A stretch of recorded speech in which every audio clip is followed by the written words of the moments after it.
Hi, you're listening to Phil DeBella, and this is FlashCast by PDB. And today I've got a special guest called Mr. Greg Willims, who is pretty famous around town. He's done some amazing stuff. He's a dear friend of mine, and he's known for brands around Brisbane such as Audi, Lamborghini, in the early days Ferrari, Bentley, and the list goes on, including Alfa Romeo. But they're brands that obviously people would know, but behind brands are great people, and this man has done amazing things in many ways. And I want to ask him the 5 questions that I've laid out, that which is a format that I've been running of late, and I thought, what a great, wise man to interview and ask the questions. So, Greg, welcome to my Flashcast by PDB. Thank you, Philip. It's the second time you've been on, and the first time was a great hit. And but this time I want to ask you 5 specific questions so that you can share your wonderful wisdom with our listeners. So let's kick off. So the number one question, first question, not number one as such, is what is your favorite mantra, words, quotes, or saying, and how does it inspire you? Look, Philip, there are too many of them, so I always look back to one that sits in my mind, and it's words from my father. I had a great relationship with him. He was a fantastic man. And in the time when I grew up, you had to sit with your father and present your school report card. And my father would read my report card, and he wasn't always as delighted as he might have been, but he was a kind man. And he said, Greg, don't ever let anybody beat you. And it stuck in my mind.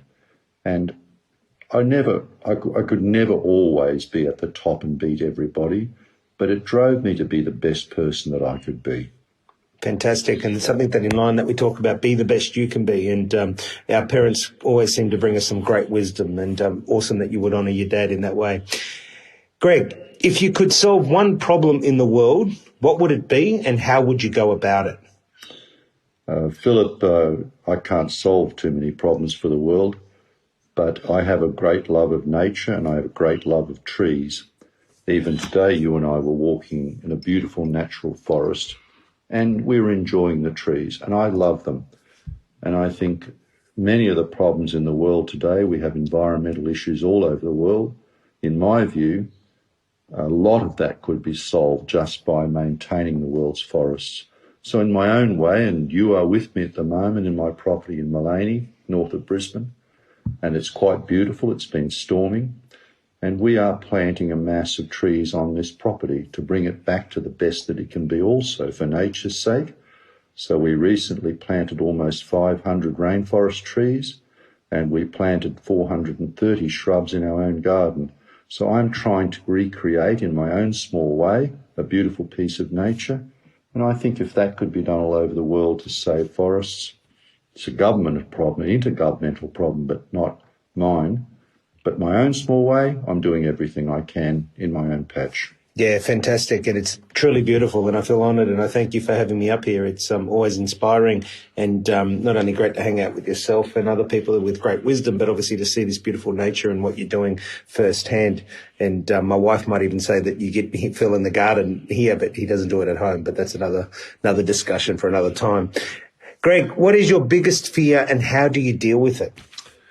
Philip, I would break this into 2 things. One is a personal fear, and I have a great fear of sharks. So on a humorous level, how do I deal with it? I'm not going in the water where they are. I cannot scuba dive. I'm reluctant to snorkel, and I will not even swim in deep water. I can't handle the thought that this great creature might not like me. So on a different level, on a business level, my real great fear, and I think it applies to all people who are business owners and employ a great number of staff, I think we're terrified of bankruptcy. And the great driver in business isn't about maintaining and making more. It's often about survival. When I was in business for 44 years, and on a number of occasions in that time, of course you face fear. You're in great debt. It doesn't take much for business to turn from a modest profit to a terrible loss. And surviving those down times and avoiding bankruptcy, that destroys, it just eats in your mind and your personal health. So how do you deal with it now, Greg? That part, because it's very valid and a lot of listeners would love what you've just said and relate to it. But how do you deal with that? Well, I don't have to deal with it at the moment because, as you know, I sold my business a few years ago. How did I deal with it then? People talk about the difficulties. Seriously, I do smile sometimes when I hear people talking about working 4-day weeks and 38-hour weeks. In the peak of business, when we were in great stress, people don't have a concept of how hard you can actually physically go and your endurance levels to survive and avoid the consequences of business failure. So for a long period, we were working weeks up to 130 hours, and it was not uncommon to maintain working weeks of 80 to 100 hours per week. But in the most difficult times, 130 hours a week of personal effort, that was required to survive in business. So being there, being present. Yeah, being good answer. Present. Greg, what lesson, experience or moment in life has changed the way you think? I think two things. In a personal way, again, I relate back to my own father, and I sat with him when he became ill and he passed away. And you learn that no matter what there is in life or whether you have certain assets or success, when it comes to those final times, you don't have any possessions. At that time, what you did on earth and whatever possessions you think you have are no longer important. What's important is what you actually leave behind. So you may leave memories, you'd like people to think well of you, but what you really leave behind is your genetics, your own family. So, you know, your children, your grandchildren, and that's the final thing that you leave humanity. So that's the personal side. On a business side, look, I faced bankruptcy too many times to remember. I think we all survived the great recessions of 91 to 93, and then again there was a sharp one in 96 and the change for GST and the big one 2008 to 11. And of course, a lot of people are in stress now during COVID times. Far too many small business people are suffering.